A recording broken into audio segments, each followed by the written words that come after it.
How do you learn who you really are? It's not found in books, it's found on the battlefield. Oh, And we are going to go live on the TikTok, so we're kicking that off right now. And we're going to do some Battlefield of the Mind live, doing a live Q&A. And this can go in multiple different ways. I have a few things I'd like to share that help some people out. And then we're just going to take some questions from other people who jump on here. So if you guys got questions, feel free to jump on. Otherwise, I got some pretty cool testimonial stuff that happened this morning. Something to share. I'm going to share some of my day with you, babe. yeah. I'm excited to hear about it. So this morning we had our call with our guys, just daily call. And it started off as a regular call, like anybody need to go into battle today. Anybody needs some backup. Anybody needs someone to look out for them and see like, man, life is hitting me hard. We've got guys going through divorces. We got guys who are going through tough transitions, lost their jobs, lost everything, restarting, learning who they are. There's a lot of transitions, a lot of transformations happening. And some of these guys are really struggling. So today I was like, who needs backup? What are we fighting? Bring it to the table. And we started kind of recognizing like some of the guys who have been around for a long time. I said, you know what? I'm going to give some praise this morning. And I started going down the list and we started just recognizing the successes that we've had in less than 1 year with a lot of these guys. And it's been pretty damn amazing, like super amazing.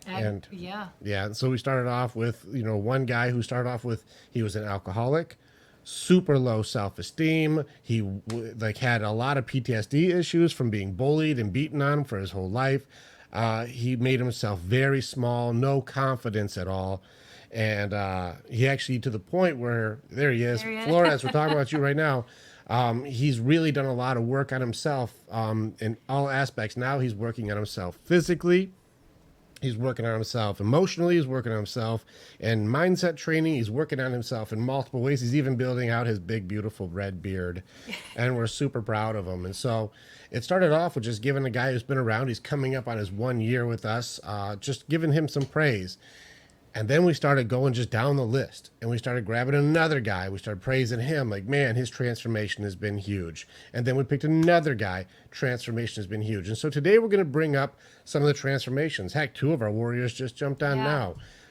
I'm going to talk about Dress's transformation. Absolutely. I also want to say something. I've talked about this before on one of our other lives about Flores. And I remember hearing him talk just recently.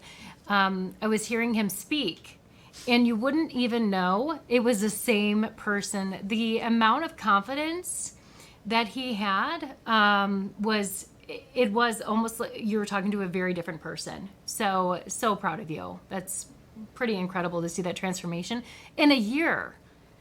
It's wonderful to see. Yeah, super proud of you, bro. Really awesome. It's so good. It's so good. Next up, we got Dress. And Druss is now one of our coaches on the Warrior Way. He's in Australia, and he started off, I think he was misdiagnosed when we met.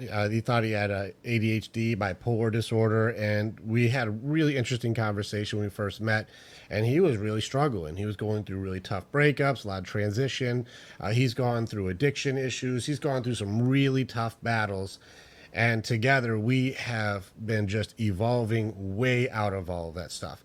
He no longer is struggling with the addiction issues. He's now into life hacking. He is evolved into being one of our head coaches. And he is pulling guys out of hell. And I've watched him go in time after time into guys' nightmares to go, I'm going to help you get through this. And he's got a lot of experience even as a young guy. But from when I first met him, he was just sitting on the street on our first conversation to now he's going in and pulling guys out of some of the toughest conversations that they've ever had to go through.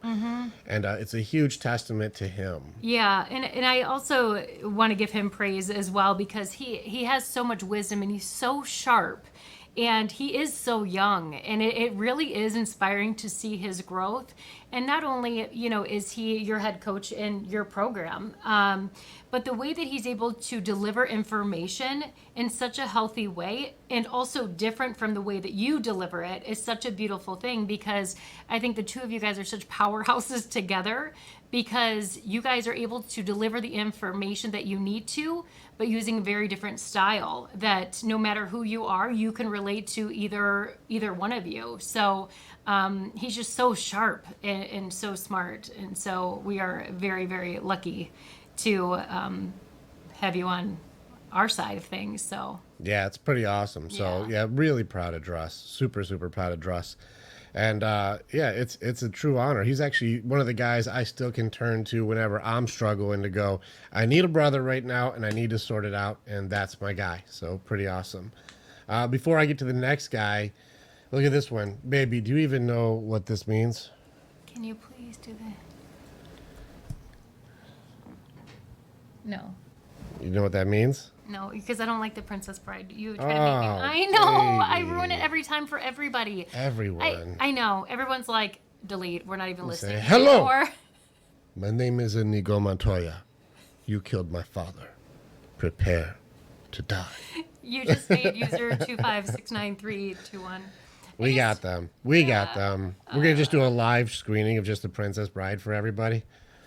Baby. All right. So, in any case, there you go. User 28 and a whole bunch of numbers. All right. Next up, I got to give a lot of praise to our next guy. We have Perry Redmond. Perry is a international strongman. He actually goes and competes with the big dogs, and he is ranked right now number 26 strongest man. Incredible. I think in the world, and then he's in the teens for America. He's super strong, and so he's been coaching me. He coaches other guys in the group as far as being able to help guys improve their confidence and strength by having perfect form on their workout, which I found out I was strong with poor form, and it was really limiting me hard. And so Perry has been pulling me into just the next level of being able to take my workouts to something I'm very proud of too. It's just, man, I'd almost reset. He was like, your form, we got to fix that. You're going to get injured, bud. And I also want to add before you continue on about Perry, I'm not sure if you know how much of a blessing you are to have, for me personally, for Rick, because the entire time we've been together, he's always wanted a workout buddy, like someone that can come and like help lift heavy weights. This guy is so freaking strong. A lot of people have a difficult time like keeping up, or they get burnt out and then they don't come back, or they don't, people's follow through sometimes on working out isn't always the best. But Perry, I have to give it to you as his coach for fitness. I've never seen him like keeping up and really like he's always been consistent with his workouts, but really pushing himself. It's really made a difference. Even the other day, I'm like, he was like, here, you try it.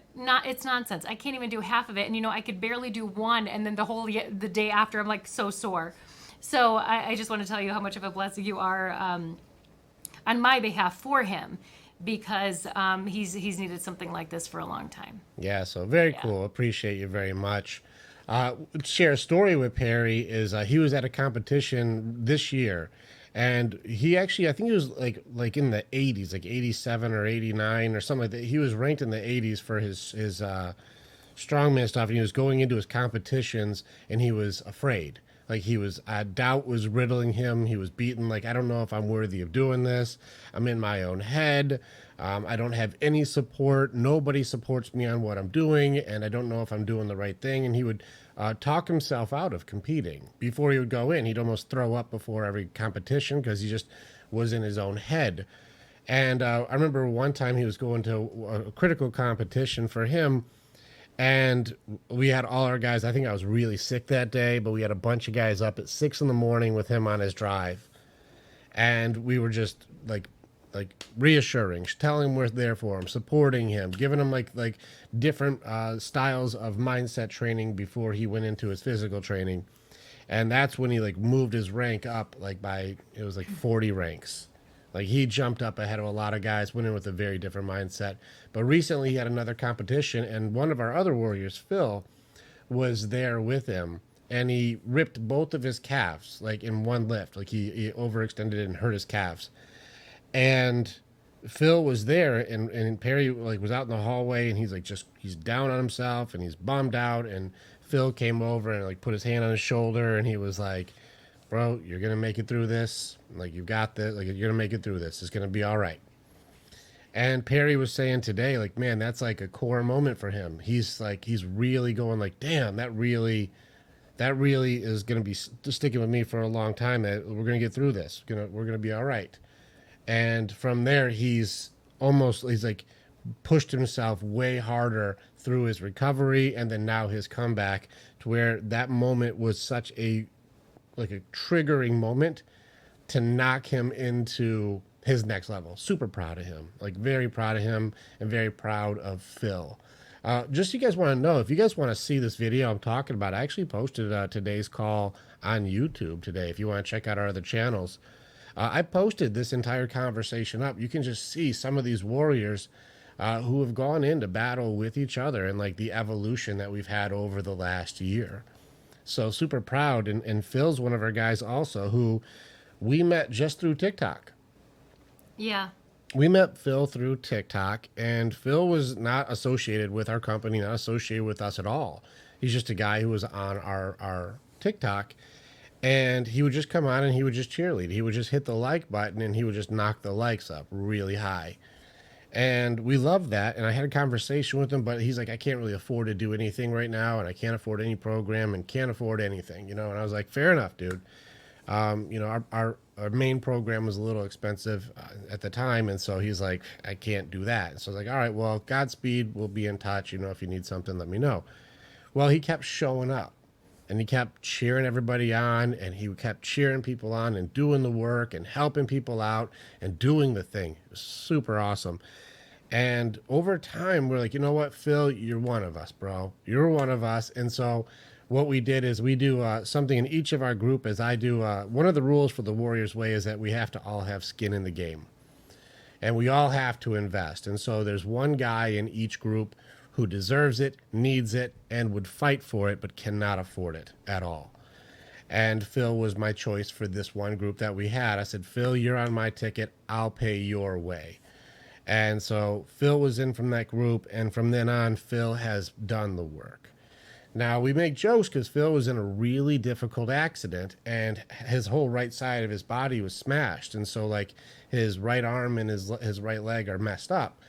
And he's sitting there with just his left hand, just pounding the like button and just supporting us in every way. And we're so proud of him because he just stayed over here this week. Yeah. We got to come over. He helped me out with trying to tear a washing machine apart. So, you know, manly man stuff. Chris Miller, who's on here too, they were trying to help us figure it out. Ty was trying. We were calling everybody. Turns out no one knows how to fix this washer, because I called the repair company today, and he said, "Oh, how old is it?" I'm like, 2 years. He's like, "No, we're also not doing that either." I was like, "Cool." A little reassurance, Phil. It's not just us. It's not just you. We got beaten. We took everything apart we could until it got to the stuff that we're just gonna break. And yeah, it was. Turns out even the companies that fix washers won't fix it. They're like, "No, I'm not doing that." Yeah, so very, very funny. But Phil is now Dr. Phil with us. He is our coach in the Warriors Way, and I got to give him a testament. I got to give him a big praise. One of the leading causes of suicide for men is isolation. It's being all alone, feeling they don't matter, they have no value, no purpose, and nobody cares about them.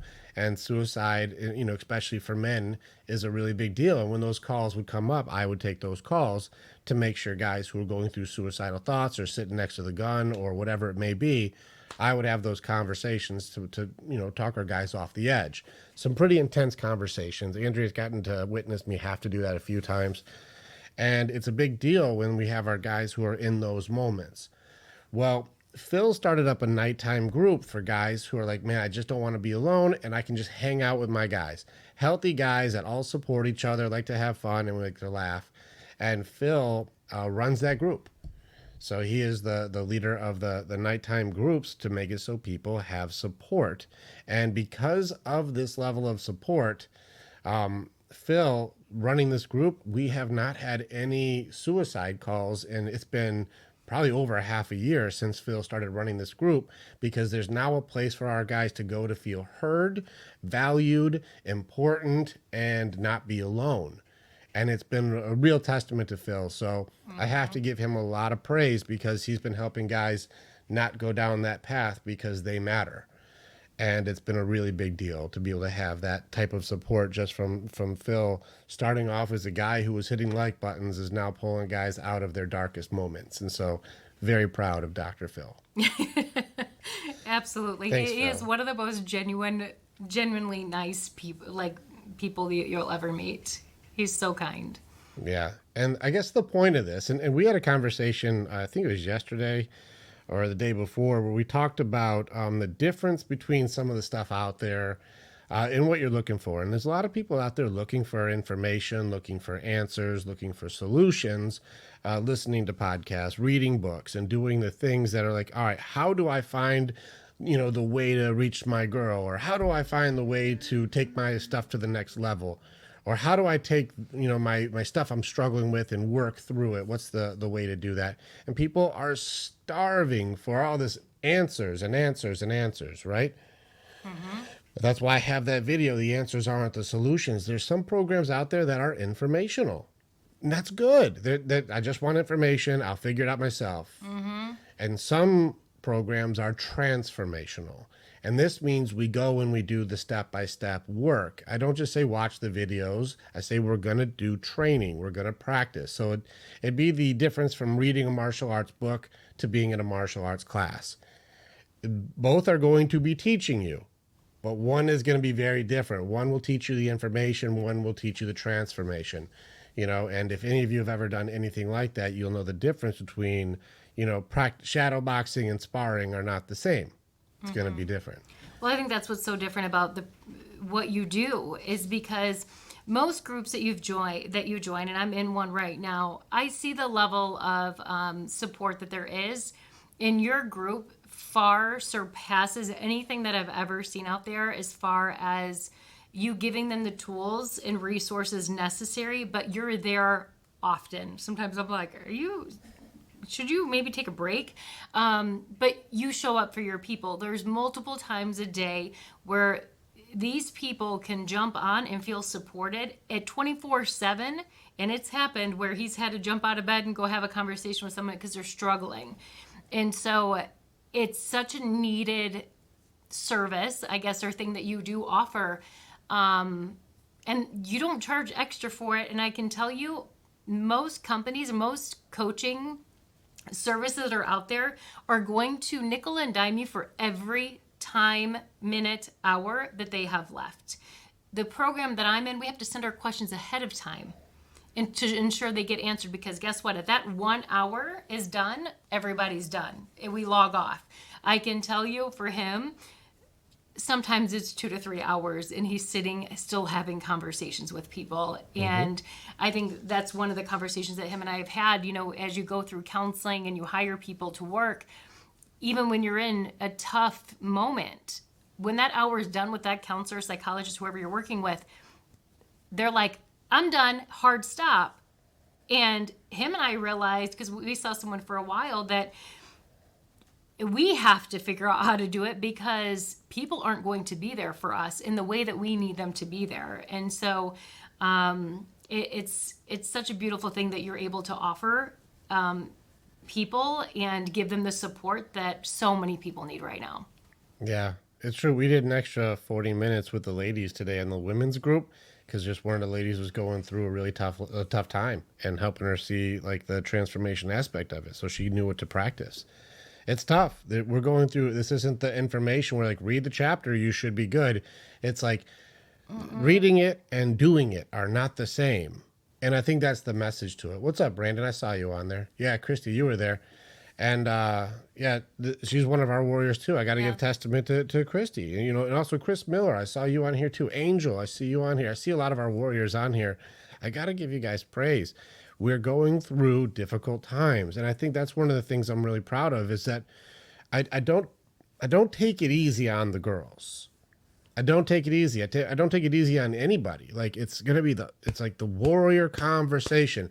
Hard talks lead to massive transformation. We have to get into what's the real thing here. Where did that come from? We have to learn how to challenge on our own. We have to push our own boundaries and limits, and that's how we truly grow. And a lot of times people are not pushing people. They just want to validate emotions. Wow, you're so brave, but don't know brave against what. I had a really tough time growing up. Oh my, you're so tough. You're so strong. Like, no, what happened? And do you need that anymore? Let's do the work to see if we can get rid of it. Or is this a core part of who you are? And we have to have really difficult conversations to start tearing into belief systems that may not be yours and find authenticity, which a lot of people have never known. They don't know. We've been changing ourselves to fit in with people our whole lives. It's difficult for people to know who they really are. And when challenged, you're going to start seeing the excuses trigger negative responses. People getting defensive, running into their coping mechanism, fight, flight, freeze. You're going to start people over explaining, talking over, getting defensive, finding their denial systems. You're going to start seeing what's going on with people.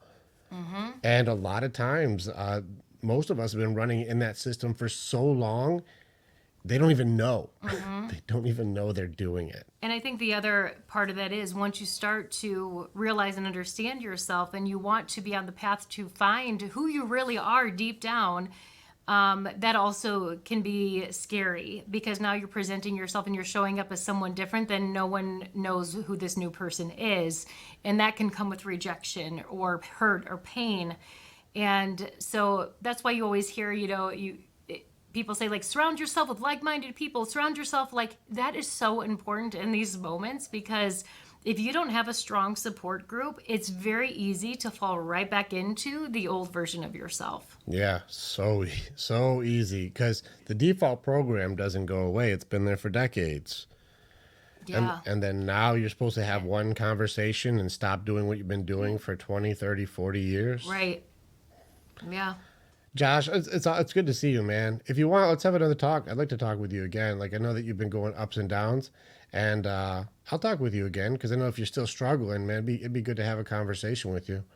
If you want, just grab another spot because I've had some openings open up. I'd like to be able to like catch back up and be able to talk some more. And if you want to go in, let's do some stuff. We also just made a low ticket offer to give people these tools. And I'm doing a live training because in today's video, there was 3 guys on there that have overcome anxiety and no longer are on the medication that they were given or prescribed for anxiety, and they're doing better than they've ever done. We've actually beaten anxiety. I don't give a fuck what anybody wants to challenge. Come challenge it. It's working internationally. It's working with men. It's working with women. It's working with different cultures. It's working with different races. It's working across the board. It's working. If you want to challenge it, I please do. Bring your degrees. Bring your psychology friend. Bring whatever you have. Come and challenge it. I've been doing podcasts. I've been jumping on with different groups. I've been talking to psychologists. I've been working with coaches. I've been talking with a lot of people. It's working. We're doing something different than what they teach in school, and people are breaking their curses and no longer being afraid. Yep. It's powerful stuff. One of the guys, he's kicked it for a few weeks now, and it's been amazing. He couldn't even drive. He was paralyzed with fear, and now he's like, man, I've been driving. He drove 30 miles while we were on a call one time. It's incredible. And, it goes back to as well with anything. I mean, the information that we're told from a young age or even, early teen, whatever it is, younger than we are now, that's for sure, how things should be treated or how you should cope with certain things. And it's very easy to trust a doctor or someone telling you a point of authority, I guess I should say that. And have them say, okay, this is what you should be doing to do this. Most of the time, I'll be honest with you, it's medication. That's how they want to treat everything, in my opinion. And so it's almost going back to like we were talking about earlier, as far as finding your authentic self. Start challenging your belief system and the things that you were told on how to treat anxiety to see if that works. And I know you talked about Dress earlier, but that is the perfect example of someone coming in to this program and saying, hey, this is what I'm being told. And now he doesn't deal with any of that stuff. So the mind is an absolutely such a powerful thing. And it can work against us or it can work for us, depending on how you want to use it. Yeah, it's so proud. So proud of the people who are doing the battle. And so, just so you know, this is on our website right now. We're putting this out there right now, and I'll be doing a live training for only the first 100 people that get it. And so, if you guys pass this on to somebody you know who's struggling and they're just sick and tired of suffering, they hate being scared, they hate the paralysis by possibilities and shutting themselves down from opportunity because they're so worried all the time. Like, you can either gift it to them or book the call with there, but sign it up. Yeah. It's right in our bio. Just go to the website. It's right at the top. There's a discount code in there, and it makes it so you get more than half off. Just put the code in. We'll support you, and it's amazing. So the first 100 people, I'll be doing multiple live trainings, live Q&A to help people get this right so they can start beating anxiety. And this has worked in as little as 1 to 2 phone calls. And we got people like starting to already see differences. It's absolutely incredible. And that's fantastic to see, Amy. She was saying the first time here, I beat mine, I talked to it and said, this is all you got, used to this. And then, it's been 15 years without it. Way to go, amazing. Amy. That's awesome. Good job. GG Ghost, or G Ghost. GG Ghost. Good game. All right. Said, I'm trying to let go of past hurt and resentment. And he said, I'm afraid of repeating my past mistakes. And I've been trying and failing, and I get triggered so easily. There's a few things going on here that are triggering you in that direction, but I have to know more about what your thing is. Gigi, is it okay if you grab a time slot with me? We'll break it down, because if you're going in through your past and you're holding on to maybe some sort of shame or guilt, or you're working through some loss or a grieving thing, we got to see where you're stuck. And this map right here, this is actually a map of how humans work. Whenever I'm hearing somebody's story or we go through their thing, it really gives me an idea of where are you stuck, so I can help you get to what you're trying to get to, but I have to know more info. No charge on the call. Just if you can, go up and grab a spot on my calendar. It's right on the website. And then I'll be able to talk with you just one-on-one. We'll just have a conversation, and it's awesome. Like, we'll be able to work on it, and we'll see where are you stuck, and I'll at least give you, like, this is the direction you need to go, and here's the steps you need. One way or another, I'll make sure that you have at least some tools, so you're not, like, you're no longer floundering in, like, a sense of despair of what am I supposed to do? What am I supposed to do? I'll at least give you a direction, if not have you be one of us. So you probably saw me reach around and, like, touch the surface of what that was on. But we were talking about the map for quite some time, and then we kind of just stopped talking about it on the lives, I guess we should say. But I think that you may want to, if we can get this on a dry erase board or something, do some trainings on it. Now, him training on it and you actually doing the work and fully understanding it takes some time, takes some work, right? But he created this map that you see behind us. He created that. And it is so freaking genius, to the point where, I'm just praising him for a second, that he talked to a psychologist, and this man has been doing this for years. He's what, 75, 80? He's in his 80s. So Anthony Dahmer Jones, Dr. Yes. Jones. Dr. Jones, yeah. Dr. J. Yeah, he's written a few. I have one of his books right here. Like, he's written 6 psychology books. We've gone through this one, and I've even, like, improved some of his stuff, which is kind of fun conversations we have. Yeah. So he was showing him this, and he was saying, like, in all of my years, I've never seen something like this before. He said it was the most complete mind map that he's seen done. Mind map. Like, it is when he goes through it, I'm blown away every time because it makes so much sense of how it works and how people work that we definitely should do more. You should do more training. I don't mind. mean you. It's really complicated stuff I though. So like I just I wish it little was piece at a simple. time. I think like if you just Sure. take, yeah. I had don't some mind thoughts. doing the training. When I do it live, there's corporations and there's groups that I work in, and when I'm doing live training for like hundreds of people, I'll pull it up and do like a basic thing.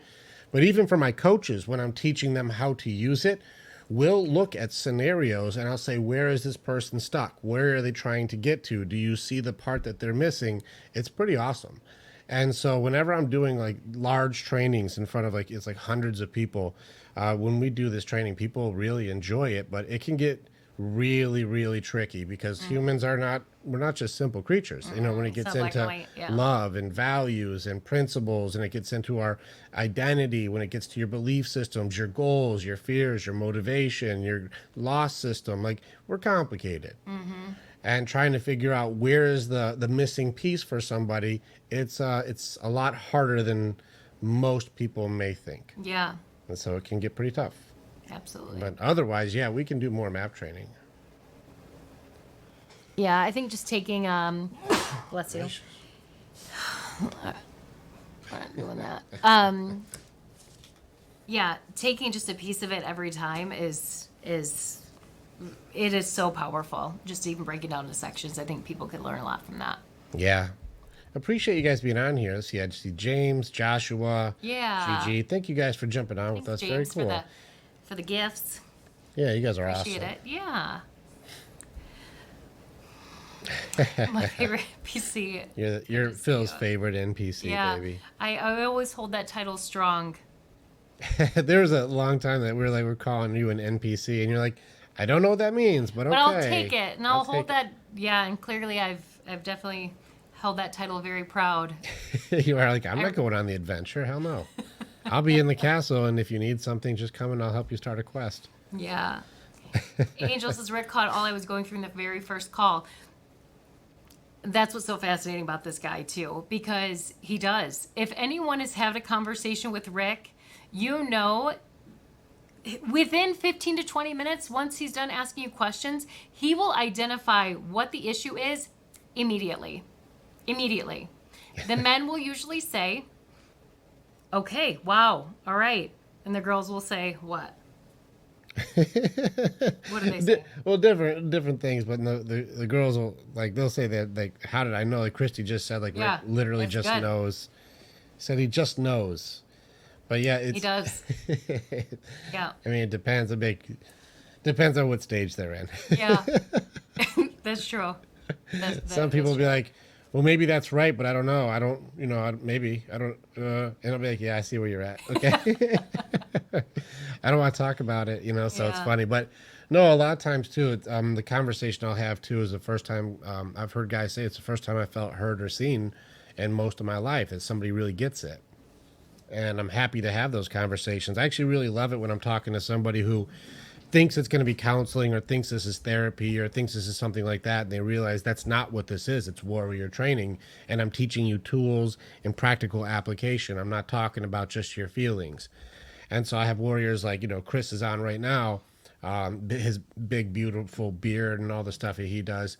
He's had such a huge awareness growth too. He's so sharp at what he sees. He also has a big Warriors Way flag in his garage. I know. which- I've seen it. It's amazing. And awesome. I want to know more about that. We got to make one. So he's got cooler stuff than we have, and we made it. So it's like, Jerk up a here logo. He has a better one than us. yeah. Can Well, we we made borrow it. that? He just made the flag part, but it's cool. So in any Yeah. case, it's awesome to watch the transformation with us challenging and teaching guys how to challenge. And I'm really proud of those first calls when I've had guys come on going, oh, this is going to be just some dude who's blowing smoke up my ass, and then at the end of it going, you're my dude. You get it, man. I'm in. What do I got to do? How can I Yeah. be a warrior with you? I'm in. Yeah. Yeah. And yeah. And with Rick too, you know, what you see is what you get. He is always, Phil knows because Phil's here, you know, with us sometimes, but what you see is what you get. Like, he's not one way on here and one way in real life. Like, He's all the same. It's the same guy. Whether I'm in front of 500 people or 2 people, it's the same. Yeah. I don't need to change for anybody. Unless I tell him to. Oh, baby. Just kidding, everybody. Just kidding. Hold your pants. It's fine. Adorable. Oh my gosh. So funny. All right. Anybody got any questions on here, or do I So- just keep praising people? I saw we had a Yeah. couple questions, right? Snorlax has a question, and then there was another question that someone asked that we'll get to as well. I don't know if they're on anymore, but we can answer it. So while we wait for Snorlax to answer, one question was, why do women cry wolf when you try to offer to help with house chores? Why do they cry wolf? Yeah. All right. So, like, when you offer to help, give me what your interpretation of this question is, just so I can maybe be on the same page. I feel like this is a little subjective, and I could be making it different than what you may see. You know, I am going to take a guess here. It's probably that this woman probably does the majority of the housework, but then also prefers to do it because it's her way. But then when the guy says, hey, let me help with this, or maybe doesn't help during the time that she wants the help, then she says, well, you never want to help. You never help me with anything. I feel like that's the most common thing. All right, that's a We good see. one. I think that's a good one. Or where she's like I'm doing, I need help, I need help, I need help, and then you go help, and she's like, you're not doing it right, I'll just do it. Yeah, for sure. I mean, it's hard to say. I think it's just because the crying wolf metaphor is making it so it's like, this could go into a little bit of a subjective way. Like, why do women go, I need help, but now I don't need help and I got it? Like, I don't know what maybe that means. So I feel like we'd just be shooting in the dark on Yeah, this one. we're just guessing, and I'm sure this person's long gone because they came on at the very beginning. So Phil also said that I will try to ruin their fast. Fair warning. Absolutely. I'm a mom. So when you come to my house, you're going to eat. Rick was trying to feed Phil some chicken only. I'm a savage. Chicken. And I was like, Phil is not eating that. Phil, let me Yeah, well, you just made some chicken. That was just some regular chicken for the rest, for tomorrow or something. Yeah. And you were gonna mix it in with stuff, and I was like, "Is that chicken?" And so I just I started. must have it. I just started eating the chicken. That's And he's like, has this big bowl of chicken. It was like, Phil? And I was like, oh, no. listen, People need to eat. No, sad. chicken is great. it was literally just chicken in a bowl. That's it. Like, that is it. There was And nothing with here it. I am, All big the- happy smile, just Yeah. eating the plain Yeah, chicken. I like chicken too. But I feel like two grown men eating out of one bowl of chicken, we'll get you Listen, a little something We'll else. Lady in the Tramp this chicken. I don't care. Oh my gosh, so funny. Let's see what else is there. Willie. Willie says, I'm seeing someone 28 years younger. I'm afraid she's going to want kids someday. What do I do? Oh man, Willie. yeah. I don't know. I don't know what the age gap is. I mean, like, are we talking? 82. Are we talking like you're 60 and she's 22 or something? I don't know what we're working with here. 28 years younger. Yeah, That's like, we're hoping 60.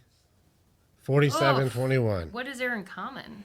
Yeah, that's actually a really good question, Willie. Aside from just she's pretty, like, what a very different stage in life. And what I actually really do want to know, Willie, what do you guys have in common if you can take away anything physical and just go, we have this in common? Because I know just getting into the bar at 21 is very different than we're early 40s.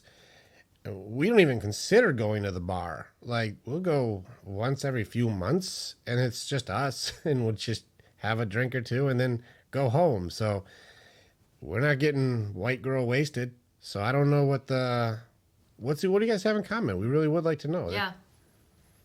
Because I mean, like, yeah, I'm sure if she's 21, she's going to want to have kids one day. Let's say she wants kids at 28. Yeah. Also, how long have you been seeing her? I have so many questions for you, Willie. Oh, she's different. Oh, very responsible. She likes movies, pets, and walks. Everybody so does my likes 16-year-old. Everybody likes movies, pets, and walks. Everybody. Yes, we are Christians. Oh, we love you, Willie. This is going to offer a really good conversation. We appreciate you. She likes music. Yeah. I'm like, everyone likes music, Yeah. Willie. I'll give you a little insight, Willie, because when I was in my early 20s, I also dated someone much, much, much older.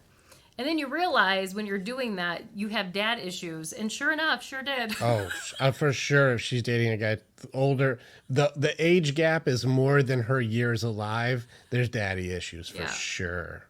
Yeah. Absolutely. That's probably where she's different.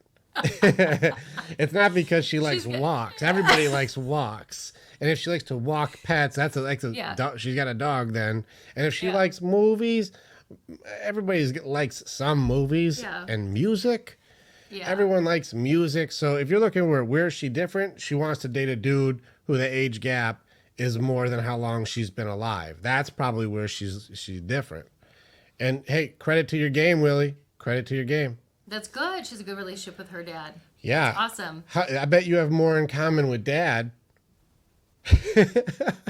Do you remind her of her dad? Yeah. I'm not even being silly, for real. Even funnier, what's the age gap between you and dad? And also, bet you haven't met her dad yet. Willie, what's going on? Probably right.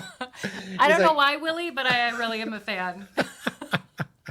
I really am a fan. Dude. Willie is 1 year difference from her dad's age. Well, have you met him?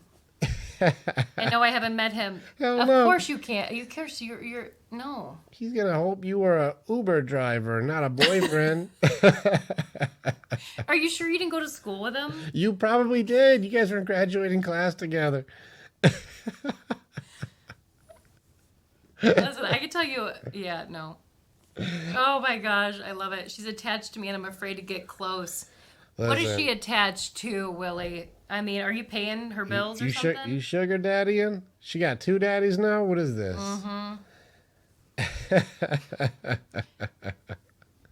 No. Okay, It's what it is. Love is weird, man. I can't tell you what's right or wrong. Okay, you laugh. Is this wrong?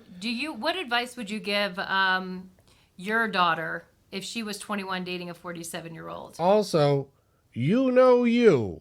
And so if your 21-year-old daughter was dating someone literally exactly like you, you'd be like, oh no, I know what I do.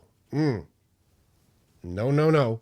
So if you had a 21-year-old girl and she was dating you and there was a 28-year age difference, what would your advice to your daughter be? He's going to be like, I'm out of here. That's what that. Willie. He's like, I'm out of here. Now, we're happy you're here, Willie. I appreciate you. That's a good point. Yeah, he's like, I don't want to answer that fucking question. Also, I think, too, Willie, one thing, like, if this is the first girl that you've dated that's that young, I think you'll start to see and realize that the older you get, the more that you'll want someone that's able to connect with you on a deeper level. And, wants to talk more about, I guess less about the movies and pets and walks. Yeah, true story. Yeah. What is TW? Let's see, what do you got here? Willie, we're coming back. I want some more info. All right, TW says he's a Christian, but he says girlfriend is Christian, but reading New Age material, not willing to read the Bible regarding it. What to do? So here's where I would start with you. One of my favorite things to read is Jesus, Sermon on the Mount. If you go to just Matthew chapter 7, just keep it real simple, just read chapter 7. The very first verses are, don't judge people unless you want to be judged. When he gets into the don't judge the splinter in my eye when you have a log in your eye, and the different translations that are like that. But don't judge people unless you want to be judged. She's got to go through her journey, and you condemning and judging her, it just shows our arrogance that we think that we can do better than God. I don't throw judgments around because I don't understand the true criteria that he's going to use when it's our end game. I don't know what it is. But for me to condemn and to judge and to put somebody down or to take somebody who they're not being Christian enough, well, if you read Jesus, he was with the people who weren't doing it perfect. Jesus didn't hang out with the healthy. He hung out with the sick. He hung out with the people who screwed up. He hung out with the people who went through tough lessons. And so for you to say she can't have that, she has to be perfect or my judgments shall be put down upon her, it shows our arrogance in the face of the Father. No. Like, it's not our job to judge. All we can do is love and help support people through whatever it is. But trying to say you're not doing what I think you should be doing for reading, you're bad. Listen, it says right in the end of chapter 7 where there's going to be false prophets and you'll be before God and going, didn't you see all the judgments that I made for you and all the people I put down for you and all the people I told were bad and they're going to hell for you? Didn't you see? And Jesus and God are going to be like, you're not one of ours. That's what we said not to do. Don't condemn people. Don't put people down for their things. Don't tear someone down. Let them go through their experience and you love them and let them go through their things and lead them towards by doing, not by judgments. If we go psychology route, this is another way you look at it. Carl Jung says, thinking is hard, so people judge instead. Judgments is not a blessing. Judgments is a curse. Yeah. And so if we're using the Bible as a weapon, you are not a Christ follower then, because Jesus didn't use the Bible as a weapon to hurt people. This is supposed to be a guide towards God. Now, don't get me wrong, it's confusing. Old Testament God and New Testament God, it's two different dudes. I know it says it's the same guy, but he used to burn down cities and flood the planet, and then afterwards he forgives everything. I'm just saying, it feels like my father, because Old Testament Dad was a dick. New Testament Dad, he's still crazy, but now he's at least funny. So, like, just saying, like, I wouldn't go into a judgment, otherwise you're just going directly against Jesus himself. And that's not your job. Let big guns do the judgment. You do the loving and help people go like, at least the best way you can.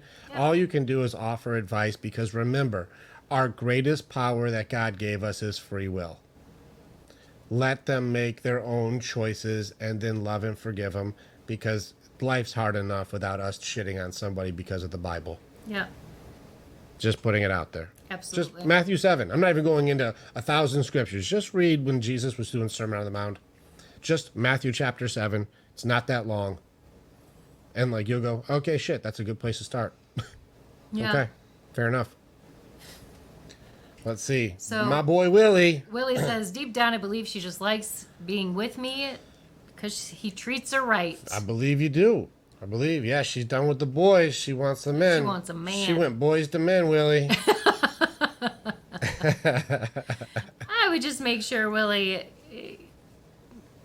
keep your armor up a little bit with this one. Oh, no. It's not going to last. Oh, I'm sure she's using it. It's temporary. Well, even if it works out, you're going to struggle. And I think your first question was valid. She's going to want kids. Let's say she wants to go through her wild years. Let's say you can keep up with her wild years.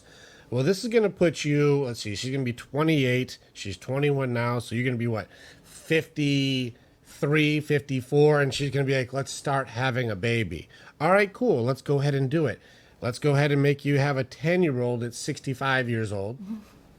Let's go ahead and have your graduation where you're pushing 72, 73 years old at your son or daughter's graduation. Let alone get married and then she leaves you and then there goes your retirement because you're close to retirement age.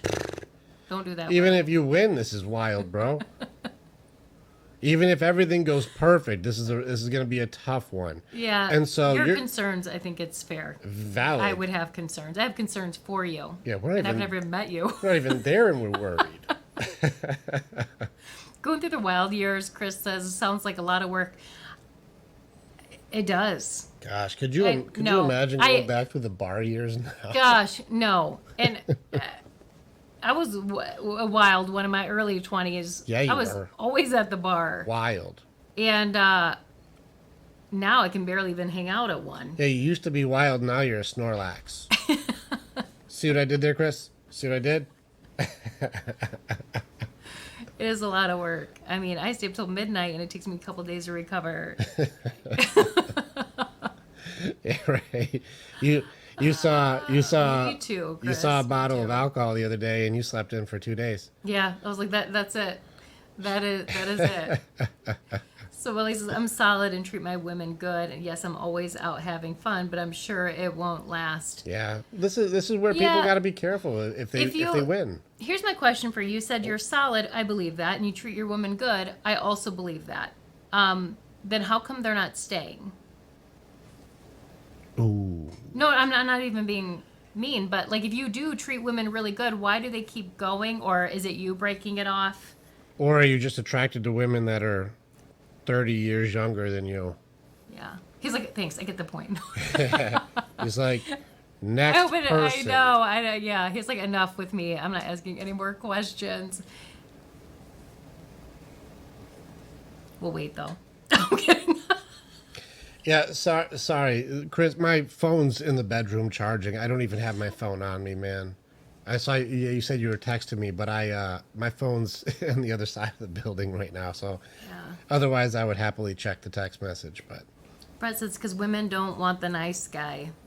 different stages. All right, let's take like Brett. We're gonna take it. So girls may not want the nice guy. Women do. What's the difference, baby? Do you know the difference? What did you say? Sorry. All right, we'll be there for. What do you got here? Let's see. Willie said he was married 20 years, and then she left me for someone more of a bad boy. Yeah, we have some stuff there we could go into battle with, man. That's an interesting thing because that's a her thing, not a you thing, but it feels like a you thing because of the way I'm sure she treated you, which these kind of women are not nice to nice guys. But we'll see. Yeah, but me, sure, right. Women don't respect simps, but can we be real? How many guys respect simps? What is a simp? So simps This is is a new buzzword. yeah, it's been around for a little bit, but simp is a term for the guys who, if there's the hypergamy pyramid, the simps would be at the bottom. The bottom feeders. Yeah, these are the bottom feeder guys. Okay. These are the guys who, no games, stay in their basement, mostly betas.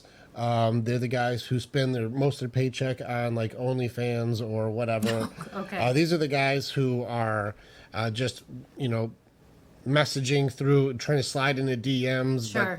but like they're not really high in values. These are like the guys who would be like the low guys, like lives in his mom's basement, doesn't have any money, smokes weed every day, doesn't take Yeah. care of his body or his mind, but he's gonna try and get out there. He's gonna DM only, but has social anxiety issues, so he doesn't really.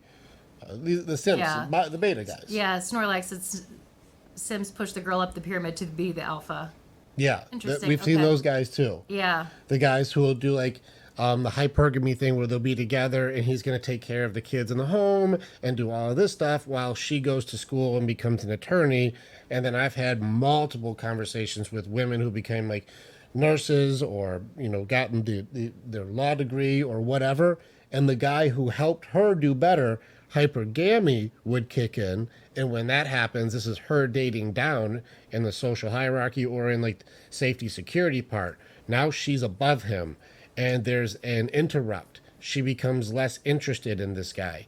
She becomes less attracted to this guy and she becomes more attracted to somebody at her level or higher. And now that she's moved her level up and he stayed the same, I've seen guys who were stay-at-home dads, good guys, stay-at-home dads, take care of the home, let her do her stuff, and then now she feels above him and she's wasting her time with this guy. But she wouldn't be there without this guy. Mm-hmm. And so That drives me crazy. It's a really tough area, but these are the guys who don't move themselves up the hypergamy pyramid. And so they don't raise their value and they stay at a certain level, but then they're not respected for doing that, even though it is highly respected if a woman does it, for example. It's an interesting thing, except for women to women, not nice to each other. No. But when it comes to hypergamy, it gets tough this day and age because the rules are completely different right now.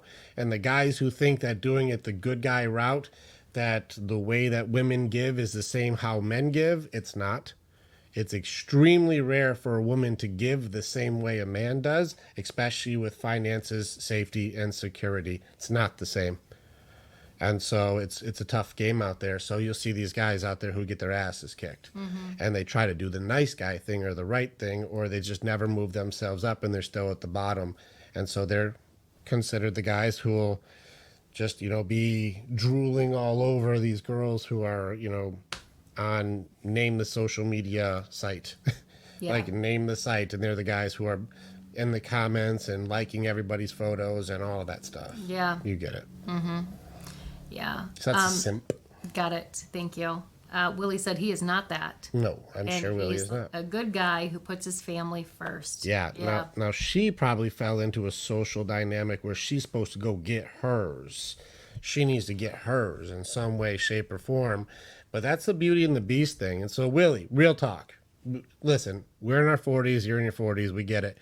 Real talk. You were hell on wheels when you were young, right? I mean, we're talking 90s. You were a bad man in the 90s, right, Willie? Real, true or not true? Early 2000s. 90s to 2000s, you was a bad man with some money in your pocket. Keep up. Yeah, right? For sure. You know what being the bad boy was because you were a wild child when you were young. And now you grew out of that. And now you became a good man because you've gone through enough stuff to know that stuff doesn't sustain. And so we've all gotten to go through those phases. And your girl, she wanted to get her an apex man. She wanted a bad boy, an alpha. She wanted her he's strong and confident and takes charge. I want that. I want that guy. It's Beauty and the Beast. So she wants to get that fantasy story. This is the age-old stuff. This goes from like the fantasies for women. Top 5 fantasies for women when they look up in Google. Vampires, werewolves, pirates, surgeons, billionaires. We want the apex. It's the fantasy. I want the untamable, the Incredible Hulk, the Beast Prince that's been cursed. And then she gets him. And then what does she want this dangerous apex to do? Settle down. Settle down, but he's only tamed by her love. The power of her love is the only thing that can bring them together and calm down the beast. This is the Betty Ross to the Bruce Banner. This is like, oh, now I am able to calm down because of your love.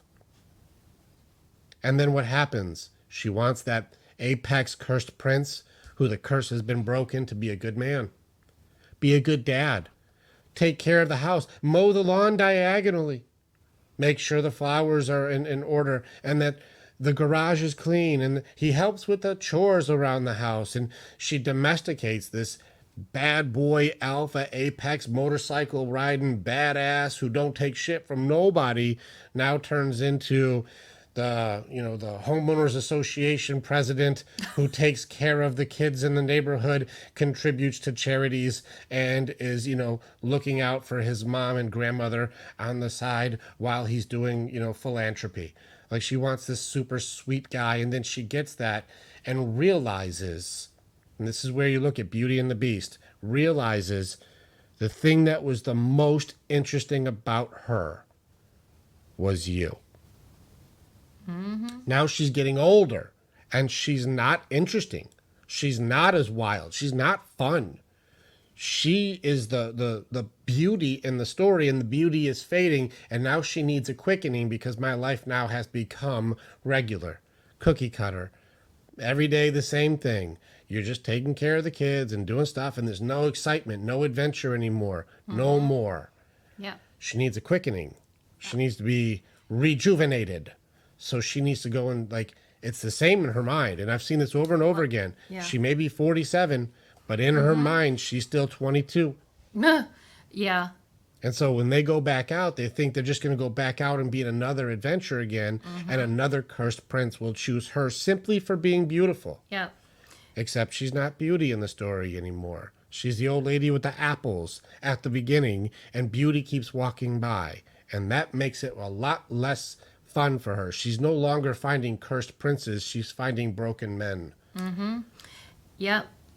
Absolutely. And her algorithms and her social media will show her different. Will show her women of her age that are newly single and living their best life. And again, it really is about knowing who you really are and what you have to offer, versus like your reality versus the dream in someone else's life that you're looking through the lens at, and understanding that those two are not the same. And Yeah. sometimes the lens you're looking through on social media at other people, I can tell you right now, that is typically not the life they're living either. Oh, yeah, Very it's interesting. totally not authentic. But then it's even more funny is just look at the brochure here, Willie. Here's where it gets funny. These girls or these women want a bad boy and expect him to be a good guy.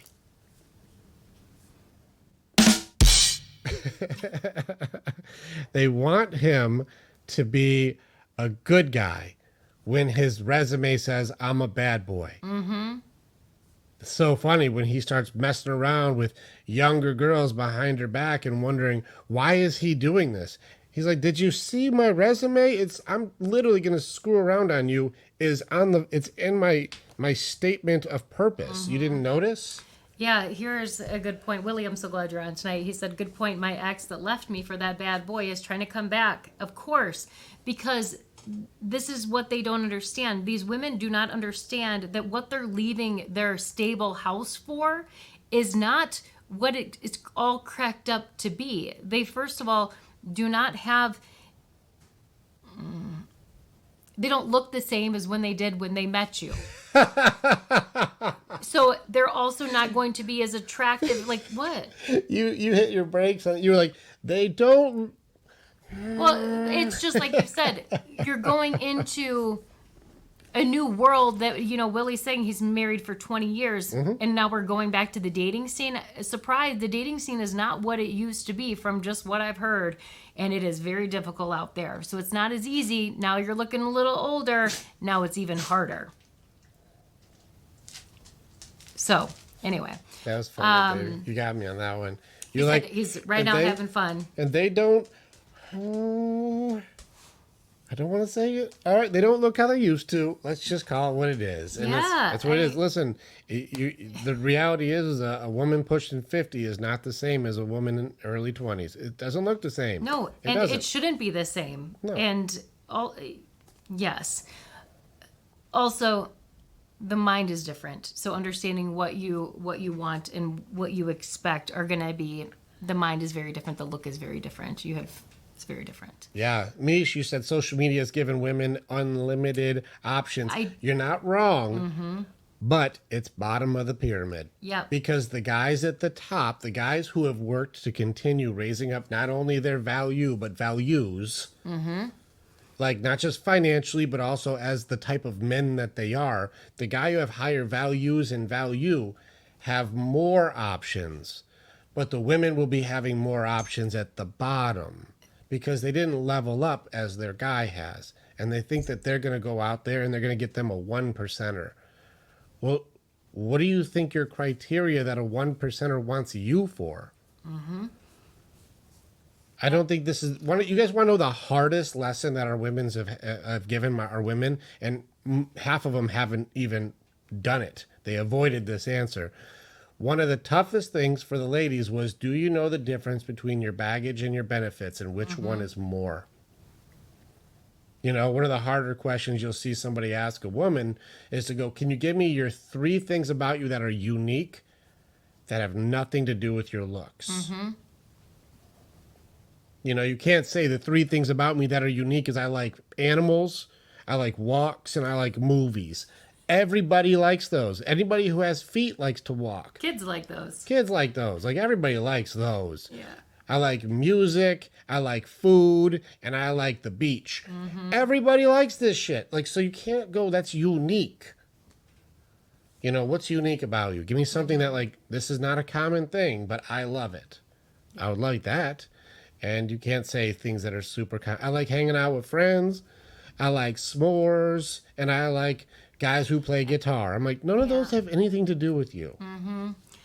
Empathy, compassion, and willing to please. Danielle, listen, I like you. I like you. You're one of our people. Yes. I like you. But I will tell you right now, empathy for who? Because I've done surveys with hundreds of guys, and it is very rare for a woman to say they truly care about a man's feelings, not his well-being. Now, to say, like, I'm putting empathy on my thing, For who? Babies? Other women? Cartoon characters? Who? But not their man. Their man. And I will take the Pepsi challenge. If you can do this, book a call, we'll record together. Yeah. No, it's very different. Sympathy and empathy are not the same, Danielle. Feeling sorry for a broken one is not the same as empathetic for somebody going through something. Yes, agreed. Also, just going back to Willie, he was saying it's hard to date a woman in her 50s. They're not what I want. Yes, they do have the values, just not the looks. Maybe I should look more into the values more. I would say yes. Or you should watch Shallow Hal. Remember, it's a Jack Black movie with Tony Robbins. Yeah, I love Tony Robbins, by the way. But values, I'm telling you, values, in my opinion, is the way to go. Because so many people don't have them anymore or don't even know what they are. Like their own values, I guess I should say. And that's a challenge. I would rather have someone that has strong values and not be as attractive. Lucky me, I ended up with both. But well, she picked me solely on attraction, and then she built me from the ground up. I had nothing. It's not easy being this guy, being with this man. Yeah, she's like, I'm going to Barbara Bush you, man. She's like, you'll be the president simply because I'm going to make you that way. I was nothing. I lived in the street. I had roller skates were my only shoes. My only friends were mice like Cinderella, and all I did was talk to them. She pulled me out and morphed me into the man I am today. I had nothing without her. We're a good team, that's for sure. I couldn't even grow a beard before I met her. It was all dark. It's weird how being with me has turned it gray. She's helped it change colors. This entire waterfall thing here did not exist. Thank you, baby. You're welcome. Thank you. This was all too dark before. We both have individually grown so much together. We've been through a lot, but I do think that I am part of the reason. You are. Yeah. So anyway, this is my advice for women out there, for all the women listening. All you ladies. For all the ladies, is my piece of advice to you would be, how are you being a cheerleader for your significant other? How are you saying that you're proud of them, appreciating them, but really being their cheerleader? To say, like, keep going, like, you can do this. Like, that is something that's so important that we do not do for men. That is needed. Like, looking at the tough times that they go through and being that cheerleader for them to keep them going is so important. Mm-hmm. I got another one for you, ladies. We do not like appreciation the way you do. What, Rick? What do you mean? We don't like appreciation how you do. Guys we don't respond well to reassurance appreciation. No, Joshua was right. We did a survey on this one. I'll get to that in a second, baby. Yeah, we're going to get to your Joshua. But guys, if I think about this, if I went to my boy and I was like, "Hey man, you're going for that big goal or you're pushing yourself for this thing," I'm like, I'll never leave you and I'll always be there and you're the best friend to me and I'll always be there for you. And he'd be like, okay, thanks dude, I guess. Why would you say that? Were you going to leave? What are we doing? I don't know what's happening. But if you go, bro, I believe in you. You got that shit. You got it, dude. Let's fight. Go forward. You're the man. Like, he'll be like, hell yeah, all right. Yeah. There's a difference between doing the, like, appreciation by cheering and encouraging and appreciation through reassurance. Now, with women, they appreciate the reassurance aspect more than the good job, go, fight, win. Like, no, for her, it's like, babe, you're the best ever. I'll always be there for you. Man, I got lucky with you. I'd never look anywhere else. You're the greatest. You know, those kind of things is like, well, yeah. Like that reassuring safety, security. Things are good for her. And you're like, yep. You're my lady and I'm blessed to have that. Absolutely. And I'll never leave. You know, she's like, that makes me feel good. Warm and fuzzies. But for dudes, if I did the same thing with my guys, this gets weird quickly. If I was like, I'll take, I don't know, let's take Chris Miller's on here with Truth Bombs. He's like, if I was like, Chris, man, you just overcame a really huge obstacle. You're going through a tough thing right now. I'm crazy, crazy proud of you. I'll never leave you, man. I'll never leave you. I'll always be there for you. You're one of the best guys I've ever known. And I'm just like, I'm so happy that you and I are like, we're going through this journey, man. Next thing you know, we're sharing a bowl of chicken. And I'm like, who am I married to? I'm just kidding. It gets weird. It does get weird. It gets weird for me as the significant other. Like, hold up. Guys don't talk like that. Weird. Yet I've seen women try to appreciate guys the way they want to be appreciated.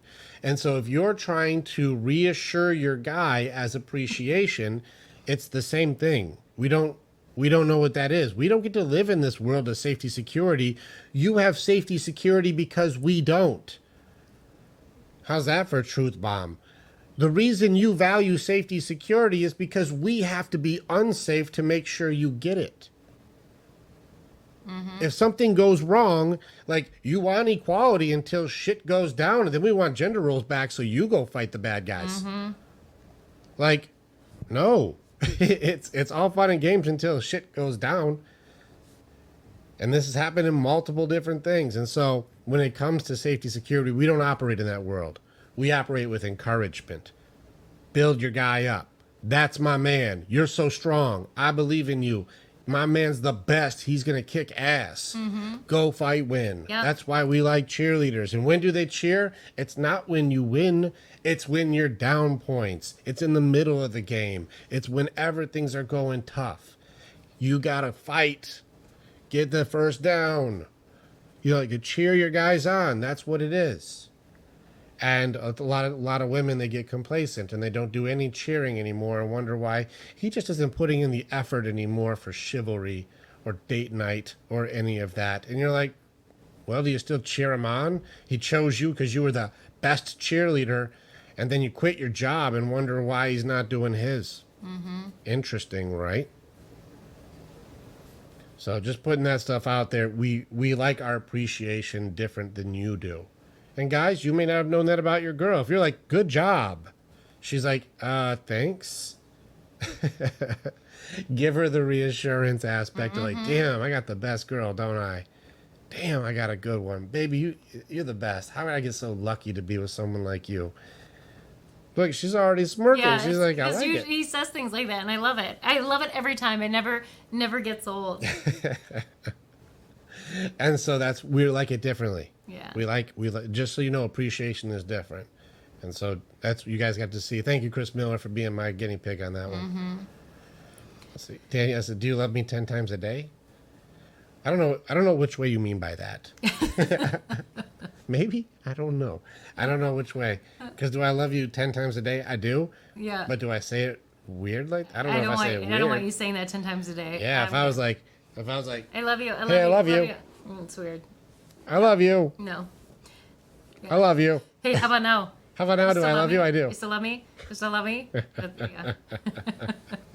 Yeah, the reassurance. Knock, knock. Who's there? I love you. Yeah. Don't forget. Yeah, it gets old. That gets a little disingenuous pretty quickly.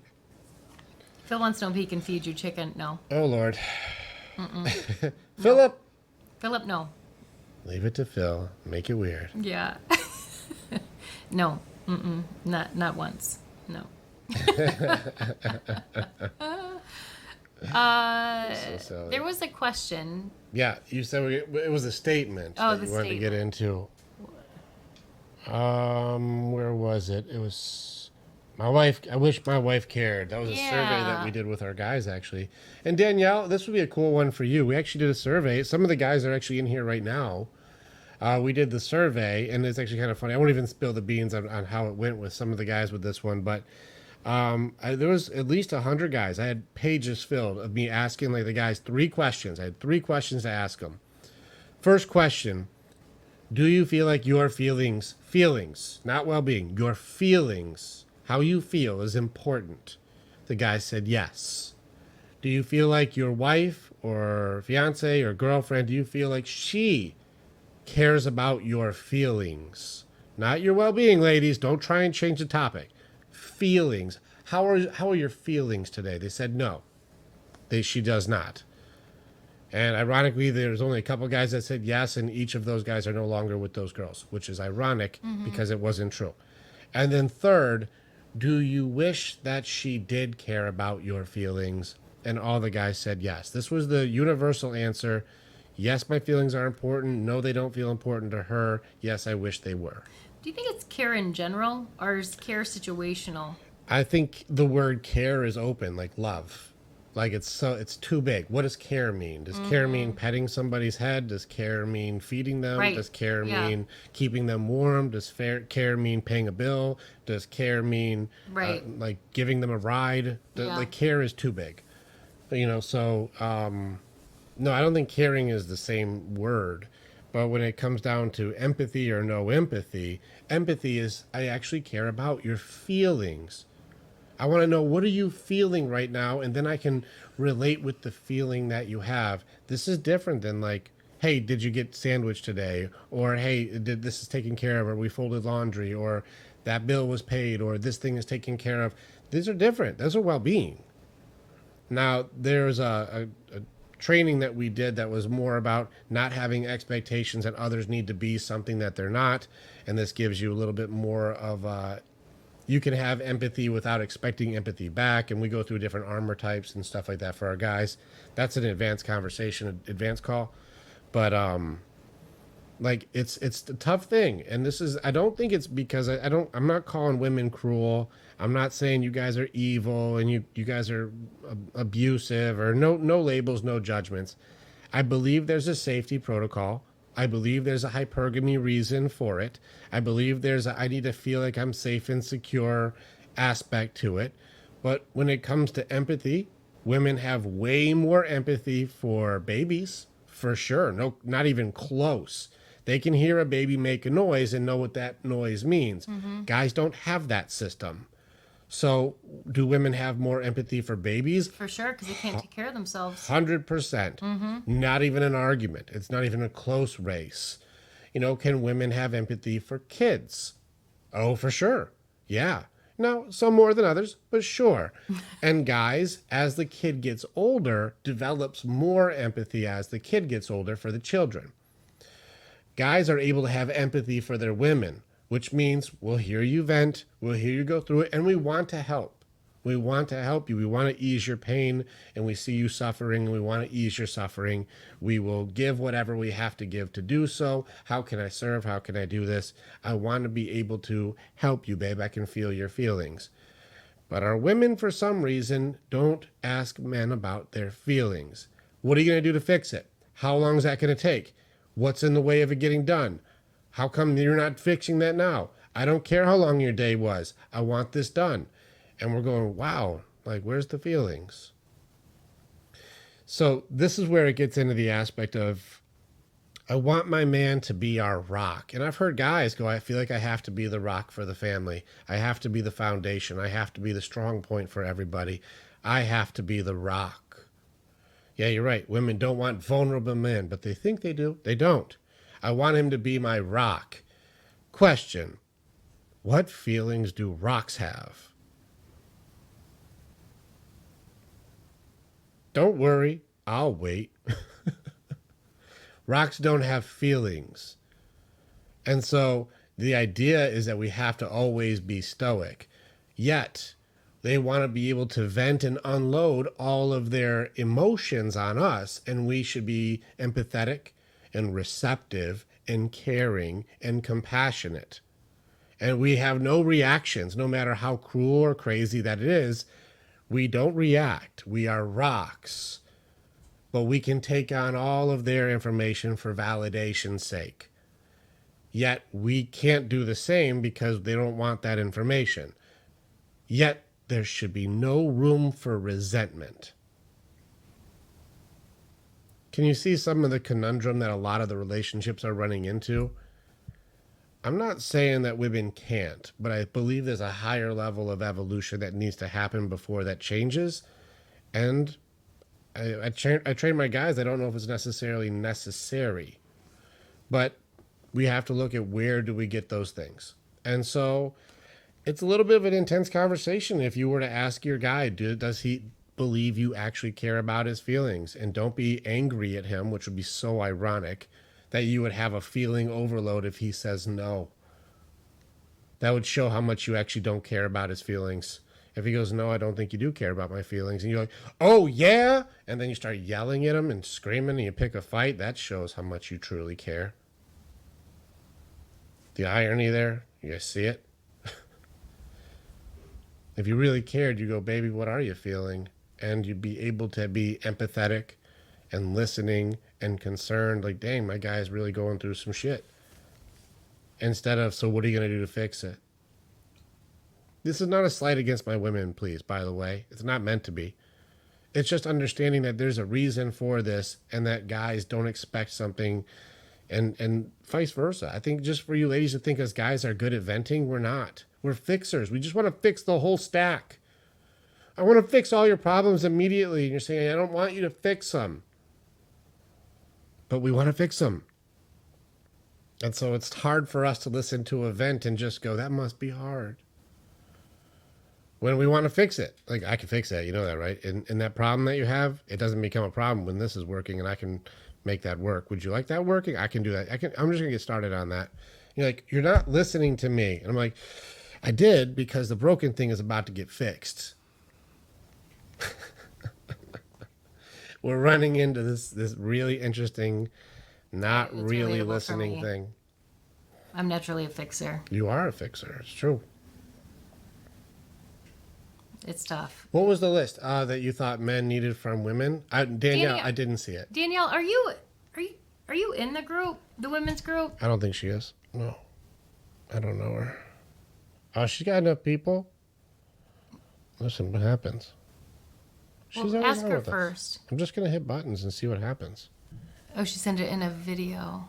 I haven't seen anything. I would like to, though. Yeah, we'll look and see. I don't know if that worked, right? I just hit buttons. I don't know if that works. Danielle. Joshua said it happened tonight. I should have just listened. It's crazy. Actually, it's probably real talk. If I had to say the biggest problems in relationships is listening. Uh-huh. Like, That's so true. Both sides. This isn't Yes. No, like it's just across men or the just board. women. It's like people Yeah. aren't really, they're Men waiting mostly, to talk. but across the board, yeah. You're so I'm just silly. kidding.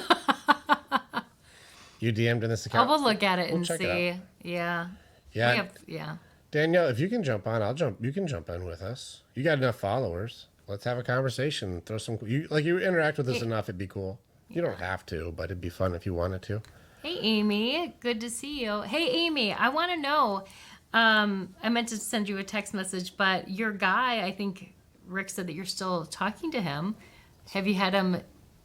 Oh, baby, we have some catching up to do. Oh. No, that's good. It's all good things. It's good things. But did you have him take the Enneagram test? She did. Why didn't you share this? I just asked you about it. Well, I tried, but you weren't listening. Remember? He's like, I'm behind the scenes, girl. Oh, sweet Lord, Amy said. What was his number? You know what it was? No, we didn't get too far into it. She was just happy when she did it. But we know what number you didn't want it to be. yeah, Amy was going through a lot of stuff, though. Okay. Well, we'll catch up. So. Oh, hey. Oh, there he is. Joshua. Yeah. Yeah, we're recording Do it. the podcast Yeah. and we're recording So, live. We just got a special guest, Joshua. Podcast. Yeah. Come on in. Here he is. So this kid right here we were just talking about this the other night. This is my nephew, Joshua. He graduates, he's a loud talker, but he graduates from high school this month.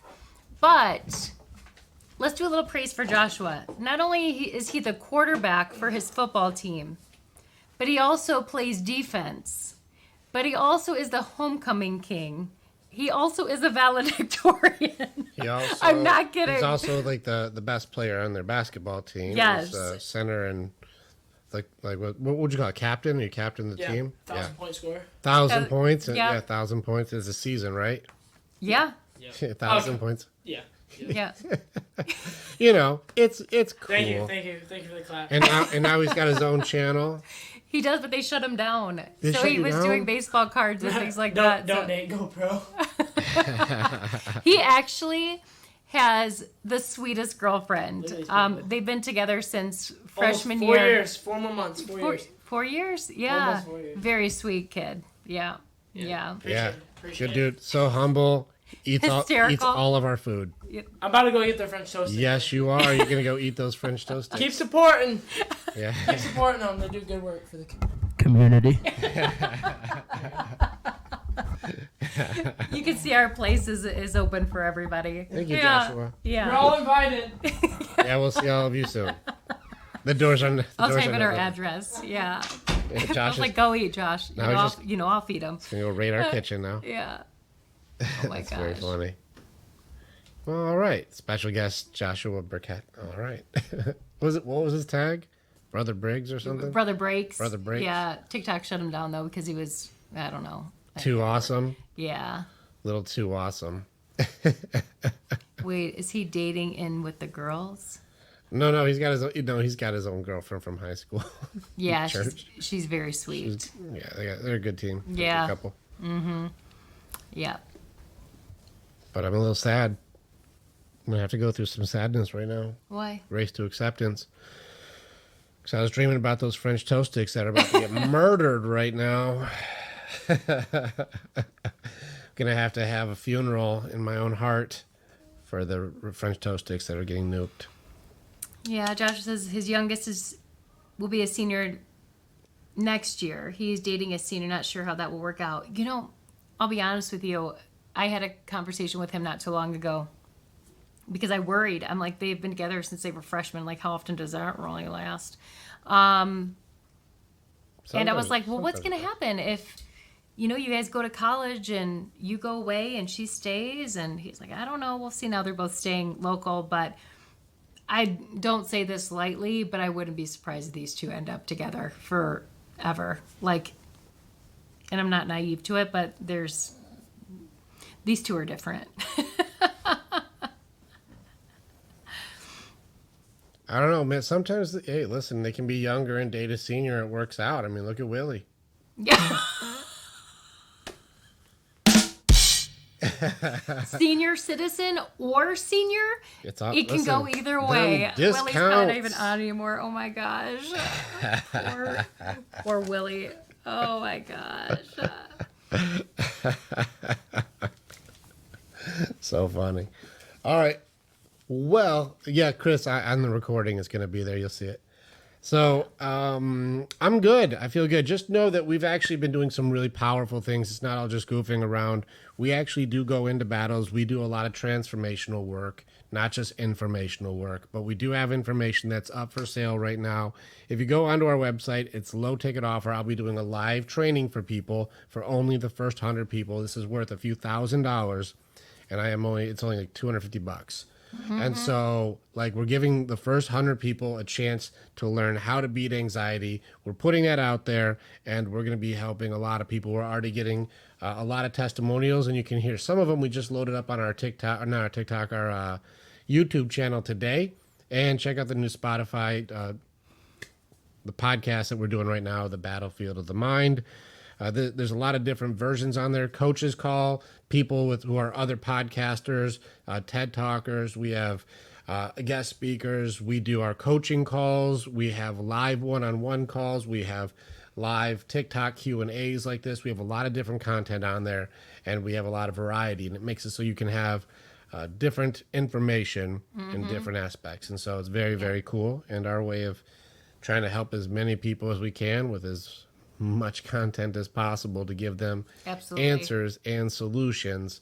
But if you need some training and you want to practice and you want to come and join us at the Warriors Way, book a call. It is free. Let's have a conversation and see if what we do is what you want, and we will help you get it. Some of you I look forward to talking to soon, like Joshua. I look forward to talking to you soon. Otherwise, be excellent to each other. Yes. Have a great night. Have a good night. And we shall see you guys soon. Have a good night, guys.